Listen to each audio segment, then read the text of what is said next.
कापड खरेदी व्यवहारात इचलकरंजीतील कापड व्यापाऱ्याची सुमारे 91 लाख रुपयांची फसवणूक झाल्याचा प्रकार उघडकीस आलाय। या प्रकरणी गावभाग पोलिसांनी मुंबईतील अंधेरी भागातून मुख्य संशयित महेंद्रकुमार सोलंकी उर्फ महेश जैन याला अटक केली आहे। न्यायालयाने त्याला 30 मार्च पर्यंत पोलीस कोठडी सुनावली आहे। इचलकरंजीतील व्यापाऱ्यांची विविध प्रकारे फसवणूक करण्याच्या घटना वारंवार घडतायत, त्यामुळे स्थानिक व्यापाऱ्यांनी सुद्धा सतर्क राहणं गरजेचं आहे। इचलकरंजीतील मनोज चंगेडिया यांची अरिहंत कॉर्पोरेशन नामक फर्म आहे।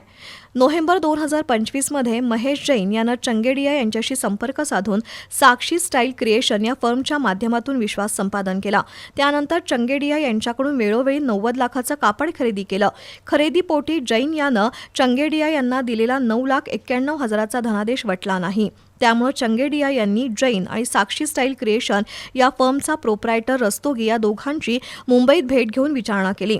यावेळी जैन यानं मुंबईतील गुंड टोळ्यांशी संबंध आहेत, जिवंत सोडणार नाही अशी धमकी दिली। त्यामुळे फसवणूक झाल्याचं लक्षात येता चंगेडिया यांनी पोलीस ठाण्यात गुन्हा दाखल केला। या गुन्ह्याचा तपास करताना जैन मुंबईत असल्याची माहिती मिळाली। त्यानुसार इचलकरंजी पोलिसांनी महेश जैन याला मुंबईतून अटक केली। न्यायालयानं त्याला 30 मार्चपर्यंत पोलीस कोठडी सुनावली आहे।